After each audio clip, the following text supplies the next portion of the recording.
Hello കൂട്ടുകാരെ, എല്ലാവർക്കും നിജോസ് വേൾഡിൻ്റെ പുതിയൊരു വീഡിയോയിലേക്ക് സ്വാഗതം. എല്ലാവരും സുഖമായിട്ടിരിക്കുന്നെന്ന് വിശ്വസിക്കുന്നു. ഞങ്ങളിവിടെ സുഖമായിട്ടിരിക്കുകയാണ്. അപ്പോൾ എല്ലാവരും സന്തോഷത്തോടെയും ആരോഗ്യത്തോടെയും ഒക്കെ ഇരിക്കുക കേട്ടോ. ഇന്നത്തെ വീഡിയോയിൽ ഞാൻ സംസാരിക്കുന്നത് നമ്മൾ പ്രഗ്നൻസി ട്രൈ ചെയ്യുന്ന സ്ത്രീകളെല്ലാവരും തന്നെ ഏറ്റവും കൂടുതൽ ശ്രദ്ധിക്കേണ്ട ഒരു കാര്യത്തെ പറ്റിയിട്ടാണ്. നമ്മൾ പ്രഗ്നൻസിക്ക് ട്രൈ ചെയ്യുന്ന ഓരോ സമയങ്ങളിലും നമ്മുടെ ശരീരത്തിലെ ഓരോ ഭാഗങ്ങളും ഈ പ്രഗ്നൻസിക്ക് ട്രൈ ചെയ്യുന്ന ഒരു സിറ്റുവേഷനെ അനുകൂലിച്ചാൽ മാത്രമേ നമ്മുടെ പ്രഗ്നൻസി എന്നുള്ളൊരു പ്രോസസ്സ് നല്ല രീതിയിലൂടെ നടക്കുകയുള്ളൂ. നമ്മുടെ ഇംപ്ലാന്റേഷൻ നല്ല രീതിയിൽ നടക്കുകയുള്ളൂ. നമ്മുടെ ഓവുലേഷൻ നല്ല രീതിയിൽ നടക്കുകയുള്ളൂ. അപ്പോൾ ഈ ഒരു പ്രവർത്തനം നമ്മുടെ ശരീരത്തിൽ പോകണമെങ്കിൽ അതുമായി ബന്ധപ്പെട്ടിട്ടുള്ള മറ്റുള്ള കാര്യങ്ങളെല്ലാം കൃത്യമായിട്ടുള്ള രീതിക്ക് പോകണം.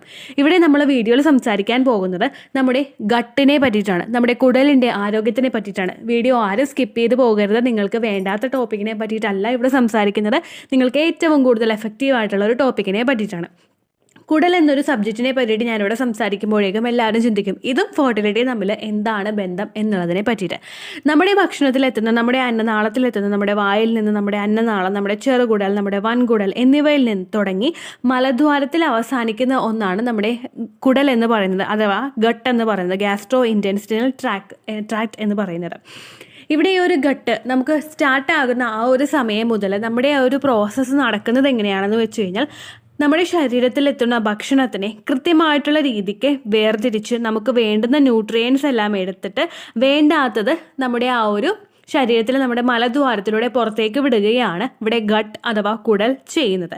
നമ്മുടെ ഫെർട്ടിലിറ്റിയിൽ ഏറ്റവും ഇമ്പോർട്ടൻ്റ് ആയിട്ടുള്ളൊരു പാർട്ട് വഹിക്കുന്ന ഒന്നാണ് കുടൽ എന്ന് പറയുന്നത്. കുടലിൻ്റെ വർക്കിംഗ് അവിടെ ലോ ആയി പോയി കഴിഞ്ഞ് കഴിഞ്ഞാൽ, അതിൻ്റെ വർക്കിംഗ് കുറച്ച് എഫിഷ്യൻ്റ് അല്ലാതെ ആയി പോയി കഴിഞ്ഞ് കഴിഞ്ഞാൽ അതുമൂലം സ്ത്രീകളിൽ ഹോർമോണൽ ഇംബാലൻസസ് ഉണ്ടാകുന്നതിന് അത് കാരണമാകുന്നു. സ്ത്രീകളിൽ മാത്രമല്ല പുരുഷന്മാരിലും അവരുടെ ദഹന വ്യവസ്ഥ കൃത്യമായിട്ട് നടന്നിട്ടില്ല എങ്കിൽ അതുമൂലം അവരുടെ സ്പേമിൻ്റെ ക്വാളിറ്റിയെ അത് അഫക്റ്റ് ചെയ്യും. ഈ ദഹനം നമുക്ക് നൽകുന്ന ഈ ഗട്ട് എന്ന് പറയുന്നത്, ഇത് നമ്മുടെ ഡൈജസ്റ്റീവ് സിസ്റ്റത്തിനെ മാത്രമല്ല അഫക്റ്റ് ചെയ്യുന്നത്, നമ്മുടെ ന്യൂട്രിയൻ്റ് അബ്സോർപ്ഷൻ നടക്കുന്നതിനും അതുപോലെ നമ്മുടെ മൂഡിനെ ഇൻഫ്ലുവൻസ് ചെയ്യുന്നതും നമ്മുടെ വെയിറ്റ് മാനേജ്മെൻറ്റിനും നമ്മുടെ ഇമ്മ്യൂണിറ്റിക്കും അതുപോലെ തന്നെ നമ്മുടെ ഓവറോൾ ഫെർട്ടിലിറ്റിക്കും ഇത് ഇമ്പോർട്ടൻ്റ് ആയിട്ടുള്ള ഒരു പാർട്ട് വഹിക്കുന്നുണ്ട്. നമ്മളിലെ ഭക്ഷണം, നമ്മുടെ വായിലെത്തുന്ന ആ ഒരു ഭക്ഷണം നമ്മുടെ വായിൽ നിന്ന്, ഞാൻ പറഞ്ഞല്ലോ, നമ്മുടെ അന്നനാളം, ചെറുകുടൽ, വൻകുടൽ എന്നിവയിൽ നിന്ന് തുടങ്ങി മലദ്വാരത്തിലാണ് അവസാനിക്കുന്നത്. പ്രധാനമായിട്ടും ഈ കുടലിൻ്റെ പ്രവർത്തനം എന്ന് പറയുന്നത് ഭക്ഷണം ദഹിപ്പിച്ച് പോഷകങ്ങൾ അത് വേർതിരിച്ചിട്ട് വേസ്റ്റ് പുറന്തള്ളുക എന്നുള്ളതാണ്. ഇതിനെ സഹായിക്കുന്നത് കുടലിൽ അടങ്ങിയിട്ടുള്ള ബാക്ടീരിയകളും. കുടലിലുള്ള ബാക്ടീരിയയാണ് ഈസ്ട്രോജൻ വർക്കിംഗ് കൂടുതലായിട്ട് ഒരു ആക്റ്റീവ് ആക്കുന്നത്. അതുകൊണ്ട് തന്നെ കുടലിലെ ബാക്ടീരിയകളുടെ പ്രവർത്തനത്തിലും അതുപോലെ കുടലിൻ്റെ ആരോഗ്യത്തിൻ്റെയും പ്രവർത്തനം അവിടെ കുറഞ്ഞു കഴിഞ്ഞു കഴിഞ്ഞാൽ ഇത് രണ്ട് എഫക്റ്റ് നമ്മുടെ ശരീരത്തിലോട്ട് കൊണ്ടുവന്ന് തരും. ഒന്നാമത്തെ എഫക്റ്റ് എന്ന് പറയുന്നത് ശരീരത്തിൽ ഈസ്ട്രോജൻ്റെ പ്രൊഡക്ഷൻ എക്സസ് ആകും. രണ്ടാമത്തെ എഫക്റ്റ് എന്ന് പറയുന്നത് ഈസ്ട്രോജൻ്റെ പ്രൊഡക്ഷൻ ലോ ആകും.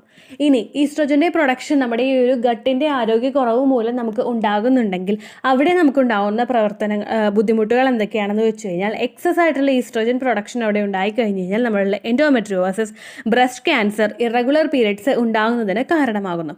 ഇനി ലോ ഈസ്ട്രോജൻ നമുക്ക് ഉണ്ടായിക്കഴിഞ്ഞ് കഴിഞ്ഞാൽ വജനൽ ഇൻഫെക്ഷൻ ഉണ്ടാകുന്നതിനും പെയിൻഫുൾ സെക്സ് ഉണ്ടാകുന്നതിനും അതുപോലെ തന്നെ ഇറഗുലർ പീരിയഡ്സ് ഉണ്ടാകുന്നതിനും കാരണമാകുന്നു. അതുപോലെ തന്നെ PCOS ഉണ്ടാകുന്നതിനും ബുദ്ധിമുട്ടുകൾ ഇത് ഉണ്ടാകുന്നു. ഇനി ഹെൽത്തി ആയിട്ടുള്ളൊരു ഘട്ടമാണ് നമ്മളിൽ ഉള്ളതെങ്കിൽ നമ്മുടെ ഡൈജസ്റ്റീവ് സിസ്റ്റത്തിൻ്റെ പ്രവർത്തനങ്ങൾ ഇമ്പ്രൂവ് ആകുന്നതിനും നമ്മുടെ ഇമ്മ്യൂൺ സിസ്റ്റം നല്ല രീതിയിൽ പ്രവർത്തിക്കുന്നതിനും നമ്മുടെ ഫെർട്ടിലിറ്റി ഇൻക്രീസ് ചെയ്യുന്നതിനും നമ്മുടെ ഓവറീസിൻ്റെ പ്രവർത്തനങ്ങൾ നല്ല രീതിയിൽ നടക്കുന്നതിനും നമുക്ക് ഹെൽത്തി ആയിട്ടുള്ളൊരു ഹാർട്ടിൻ്റെ വർക്കിംഗ് ഉണ്ടാകുന്നതിനും ഇത് സഹായിക്കുന്നു. അപ്പോൾ നിങ്ങൾക്ക് മനസ്സിലായി കാണുമല്ലോ കുടലിൻ്റെ പ്രവർത്തനം എത്രത്തോളം നമ്മളെ സഹായിക്കുന്നുണ്ട് എന്നുള്ളത്.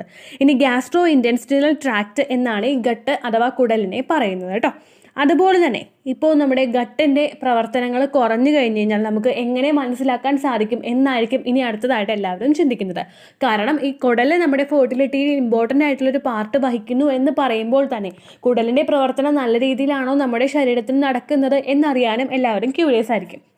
അപ്പോൾ നമ്മുടെ ശരീരത്തിൽ കുടലിൻ്റെ പ്രവർത്തനം ലോ ആയിട്ടാണ് നടക്കുന്നതെങ്കിൽ നമുക്ക് എങ്ങനെ തിരിച്ചറിയാമെന്ന് നോക്കാം. അതുമായിട്ട് ബന്ധപ്പെട്ടിട്ടുള്ള സിംറ്റംസ് എന്തൊക്കെയാണെന്ന് നമുക്ക് നോക്കാം. നമ്മുടെ ശരീരത്തിൽ ഉണ്ടാകുന്ന ഏത് തരത്തിലുള്ള രോഗാവസ്ഥയ്ക്ക് നമ്മുടെ ശരീരം തന്നെ ആ ലക്ഷണങ്ങളിലൂടെ അത് കാണിച്ചു തരും. അങ്ങനെ കുടലിലുണ്ടാകുന്ന പ്രവർത്തനങ്ങളുടെ ക്ഷമത കുറയുന്നതിൻ്റെ ഭാഗമായിട്ട് നമ്മളിൽ ഉണ്ടാകുന്ന ബുദ്ധിമുട്ടുകളാണ് കോൺസ്റ്റിപ്പേഷൻ അല്ലെങ്കിൽ ഡയറിയ. അല്ലെങ്കിൽ ഗ്യാസ് കൂടുതലായിട്ട് തിങ്ങുക. ഞാൻ പറഞ്ഞല്ലോ, ദഹന വ്യവസ്ഥയെ ഇത് കൂടുതലായിട്ട് അഫക്റ്റ് ചെയ്യുന്നത് കൊണ്ട് നമ്മളിൽ ഒന്നുകിൽ നമ്മുടെ ആ ഒരു പ്രവർത്തനം, ദഹനത്തിൻ്റെ പ്രവർത്തനം സ്ലോ ആകുന്നു. ഇത് സ്ലോ ആകുന്നതിൻ്റെ ഭാഗമായിട്ട് നമുക്ക് കോൺസ്റ്റിപ്പേഷൻ ഉണ്ടാകുന്നു. അതല്ലെങ്കിൽ നേരെ മറിച്ച് നമുക്ക് ഡയറിയ ഉണ്ടാകുന്നു. വയറിൽ എപ്പോഴും ഗ്യാസ് വന്ന് തിങ്ങുന്നതായിട്ട് നമുക്ക് അനുഭവപ്പെടുന്നു. നമ്മൾ ഒരുപാട് ടയേർഡായിട്ട് പോകുന്നതായിട്ട് നമുക്ക് തോന്നുന്നു. നമുക്ക് ഉറക്കക്കുറവ് ഉണ്ടാകുന്നു. അതുപോലെ നമുക്ക് ഫുഡ് കഴിക്കാനായിട്ടൊരു മടി ഉണ്ടാകുന്നു. ഫുഡ് കഴിക്കാനായിട്ട് മടി ഉണ്ടാകുന്നതിൻ്റെ പ്രധാനപ്പെട്ട കാരണം നമ്മൾ കഴിച്ച ഫുഡ് അവിടെ ദഹിക്കാതെ കിടക്കുകയാണ്. നമുക്ക് ഗ്യാസ് വന്ന് തിങ്ങിയിരിക്കുകയാണെങ്കിൽ പിന്നീട് നമുക്ക് ഭക്ഷണം കഴിക്കാനായിട്ടൊരു ഇൻട്രസ്റ്റ് ഉണ്ടാവില്ല അല്ലേ? അതുപോലെ തന്നെ ഇവിടെയും ഉണ്ടാകുന്നു. നമുക്ക് ഫുഡ് കഴിക്കാനായിട്ട് മടി ഉണ്ടാകുന്നു. പിന്നെ അതുപോലെ തന്നെ നമ്മളിൽ ഒന്നുകിൽ വെയിറ്റ് ഗെയിൻ ഉണ്ടാകുന്നു. വെയിറ്റ് ഗെയിനോ അല്ലെങ്കിൽ വെയിറ്റ് ലോസോ നമുക്ക് ഉണ്ടാകുന്നു. കാരണം എന്താണെന്ന് വെച്ച് കഴിഞ്ഞാൽ നമ്മളിൽ എക്സസ് ആ ഒരു ന്യൂട്രിയൻസ് നമ്മുടെ ശരീരത്തിൽ എത്തുമ്പോഴേക്കും അത് അബ്സോർബ് ചെയ്യാനായിട്ടുള്ള ഒരു കഴിവ് നമ്മുടെ ശരീരത്തിൽ ഉണ്ടാകുന്നില്ല എങ്കിൽ, ആ ന്യൂട്രിയൻസിനെ കൃത്യമായിട്ട് വേർതിരിച്ചെടുത്ത് നമുക്ക് വേണ്ടുന്ന ന്യൂട്രിയൻസ് കൊടുക്കാനും വേണ്ടാത്തത് മാലിന്യത്തെ പുറത്ത് കളയാനുമായിട്ടുള്ള കഴിവ് നമ്മുടെ ആ ഒരു ഗട്ടിന് ഇല്ലാതെ വന്നു കഴിഞ്ഞാൽ, ഇത് ന്യൂട്രിയൻസ് അബ്സോർബ് ചെയ്യാൻ പറ്റാതെ വന്നു കഴിഞ്ഞാൽ നമുക്ക് ഫാറ്റ് കൂടുതലായിട്ട് കൂടും. ഫാറ്റ് കൂടിക്കഴിഞ്ഞ് കഴിഞ്ഞാൽ നമുക്ക് ഷുഗർ ഉണ്ടാകും. ഷുഗർ കൂടാനായിട്ടും ചാൻസ് ഉണ്ടാകും. അങ്ങനെ നമ്മൾ അമിതമായിട്ട് വണ്ണം വയ്ക്കും. അതല്ലെങ്കിൽ നമുക്ക് ലാക്ക് ഓഫ് ന്യൂട്രിയൻസ് കൊണ്ട് നമ്മുടെ വണ്ണം നല്ലപോലെ കുറയും. പിന്നെ നമുക്കുണ്ടാകുന്നൊരു ബുദ്ധിമുട്ടാണ് മൂഡ് സ്വിങ്സ് എന്ന് പറയുന്നത്. ഇത്തരത്തിലുള്ള ബുദ്ധിമുട്ടുകൾ നിങ്ങൾക്ക് കൂടുതലായിട്ടും ഉണ്ടെങ്കിൽ, എസ്പെഷ്യലി കോൺസ്റ്റിപ്പേഷൻ നമുക്ക് വേറൊരു രീതിയിലോട്ട് വഴി മാറുന്നത് പൈൽസിലോട്ടാണ്.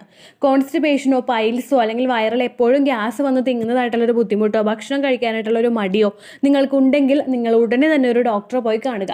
നമ്മുടെ ഒരു കൃത്യമായിട്ടുള്ള രീതിയിലൊരു വെരിഫിക്കേഷനോ ഒരു സ്കാനിങ്ങോ കഴിഞ്ഞ് കഴിഞ്ഞാൽ നിങ്ങളുടെ കുടലിൻ്റെ പ്രവർത്തനം കൃത്യമായിട്ടാണോ നടക്കുന്നത് എന്ന് അവിടെ മനസ്സിലാക്കാനായിട്ട് സാധിക്കുന്നു. കുടലിൻ്റെ പ്രവർത്തനം കൃത്യമായിട്ടല്ല നടക്കുന്നതെങ്കിൽ അതുമായി ബന്ധപ്പെട്ടിട്ടുള്ള ബാക്കിയുള്ള പ്രൊസീജിയറും മെഡിസിൻസും ഒക്കെ എടുത്തതിന് ശേഷം നിങ്ങൾ ആരോഗ്യം കറക്റ്റായിട്ട് വീണ്ടെടുക്കുക കേട്ടോ. അതിനുശേഷം നിങ്ങൾ പ്രഗ്നൻസിക്ക് ട്രൈ ചെയ്യുക. കാരണം നമ്മൾ പ്രഗ്നൻ്റ് ആകാൻ വേണ്ടിയിട്ട് മെഡിസിൻസ് എടുക്കുന്നുണ്ട്, അയൺ എടുക്കുന്നുണ്ട്, കാൽസ്യം എടുക്കുന്നുണ്ട്, ഫോളിക് ആസിഡ് എടുക്കുന്നുണ്ട്, ന്യൂട്രിയൻസ് അടങ്ങിയിട്ടുള്ള ഭക്ഷണങ്ങൾ കഴിക്കുന്നുണ്ട്, പഴങ്ങൾ കഴിക്കുന്നുണ്ട്, ഫെർട്ടിലിറ്റി എക്സസൈസുകളെല്ലാം തന്നെ ചെയ്യുന്നുണ്ട്. പക്ഷേ നമ്മുടെ ശരീരത്തിന് ഇത് വേർതിരിച്ചു കൊടുക്കാനായിട്ടുള്ള കഴിവ്, അത് പ്രവർത്തിക്കേണ്ട അവയവത്തിന് ഇല്ല എങ്കിൽ അതുമൂലം നമ്മൾ അവിടെ പ്രഗ്നൻ്റ് ആകാതെയും വരും. അതുകൊണ്ട് തന്നെ ശരീരം കാണിച്ചു തരുന്ന ഇത്തരം ലക്ഷണങ്ങൾ നിങ്ങൾ അവോയ്ഡ് ചെയ്യാതെ ഇരിക്കുക കേട്ടോ. ഇത്രയേ ഉള്ളൂ വീഡിയോ. യൂസ്ഫുള്ളായി കാണുമെന്ന് വിശ്വസിക്കുന്നു. യൂസ്ഫുൾ ആയിട്ടുണ്ടെങ്കിൽ മാത്രം ലൈക്ക് ചെയ്യുക, ഫ്രണ്ട്സിനൊക്കെ ഷെയർ ചെയ്ത് കൊടുക്കുക കേട്ടോ. അപ്പോൾ അടുത്തൊരു യൂസ്ഫുൾ വീഡിയോ ആയിട്ട് നമുക്ക് വീണ്ടും കാണാം. ബൈ.